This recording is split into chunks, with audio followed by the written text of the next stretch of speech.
Olá pessoal, tudo bom com vocês? Aqui é a Polly, do Entre Livros e Personagens, e hoje a gente vai falar sobre minhas 12 leituras do mês de março.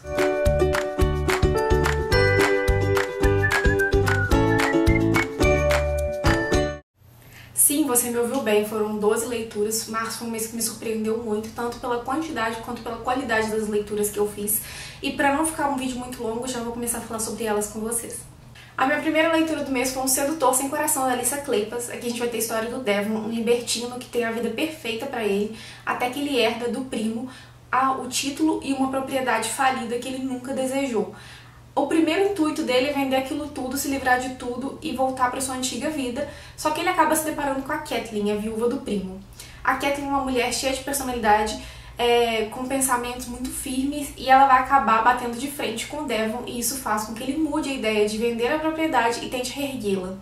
É claro, né, gente, que duas personalidades fortes, trocando farpas o tempo inteiro, rende o quê? Um excelente romance de época pra gente. Entretanto, esse livro tem sido um pouco polêmico. A polêmica que tem envolvido esse livro é a suposta inconsistência na personalidade da Kathleen, que num momento tá querendo super seguir as regras da sociedade e no outro tá ali se jogando e fazendo coisas que ela fala pra ninguém fazer. Eu particularmente não vi um grande problema nisso, na verdade eu acho que é mais da personalidade da personagem mesmo, porque ela foi abandonada na infância, isso é uma coisa que já é contada logo no começo do livro, então não é spoiler.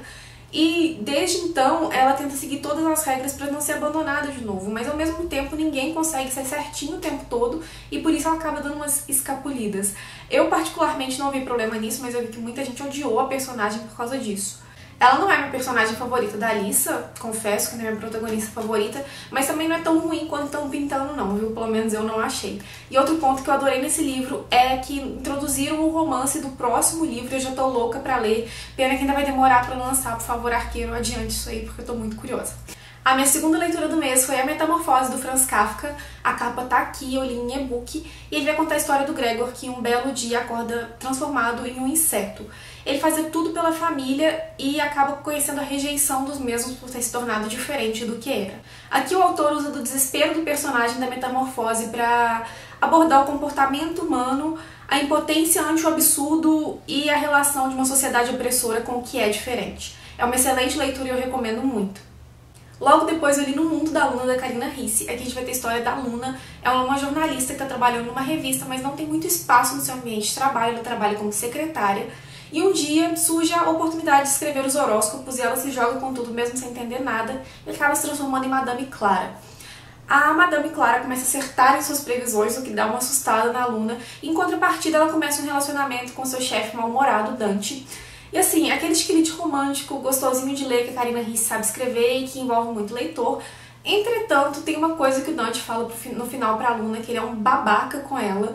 Eu achei super pesado e tudo acaba se resolvendo com um pedido de desculpas, o que eu não achei lá muito legal. Mas, no geral, é uma leitura muito boa e esse pontinho no final não vai influenciar no tanto que você vai gostar do restante do livro. Enfim, uma leitura super recomendada. Logo depois eu li Casado Até Quarta, a capa tá aqui, e vai contar a história do Blake, que é um homem que precisa se casar e permanecer casado durante um ano para herdar seus bens e seu título.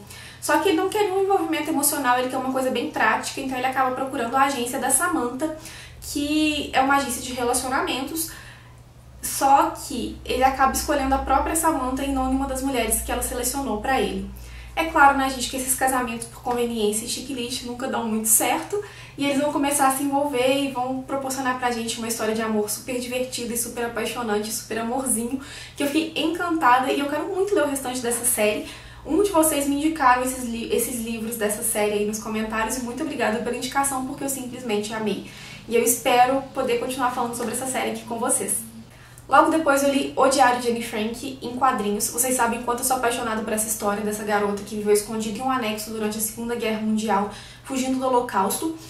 E pra me agradar tinha que ser uma coisa muito bem feita, e de fato é. É uma adaptação super bem colocadinha, assim. Eu achei que colocou os pontos principais da história e os traços também estão bem lindos, então eu recomendo muito. E achei que foi uma ótima aquisição, de verdade. Acho que vocês todos deveriam ler. Logo depois eu li Conversando com Mrs. Dalloway, que é um livro que vai trazer inspirações dos grandes clássicos aí que a gente encontra na literatura.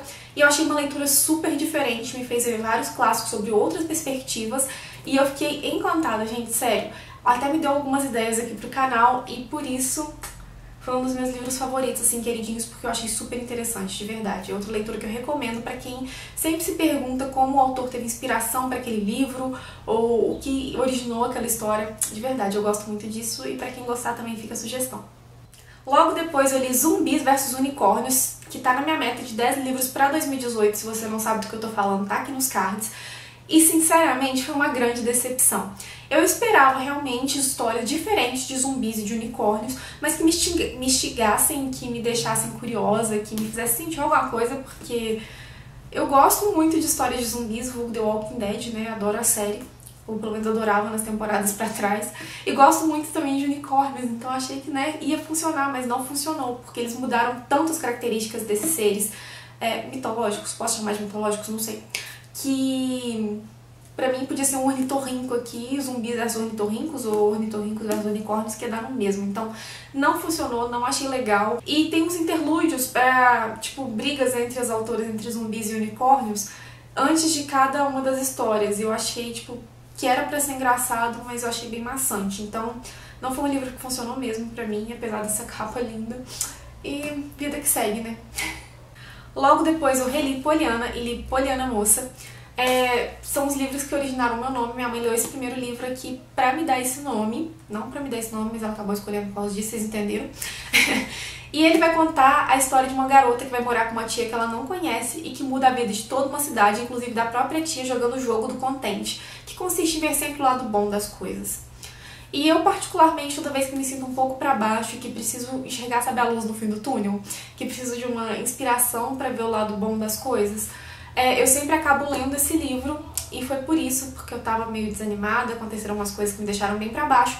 Acabei relendo esse livro e foi fantástico e me deu aquele up, sabe, que eu tava precisando. E eu acabei lendo o segundo, que é o Poliana Moça, que é muito amorzinho também, que a Poliana já tá um pouco mais crescida.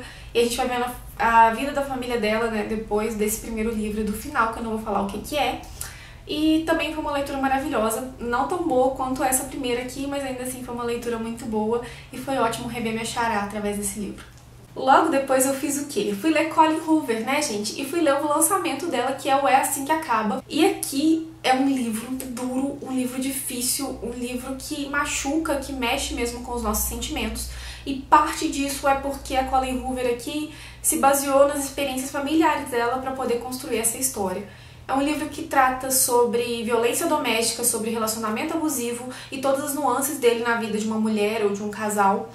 E a forma como isso afeta, como isso mexe com o psicológico e como isso afeta todos que estão à volta também.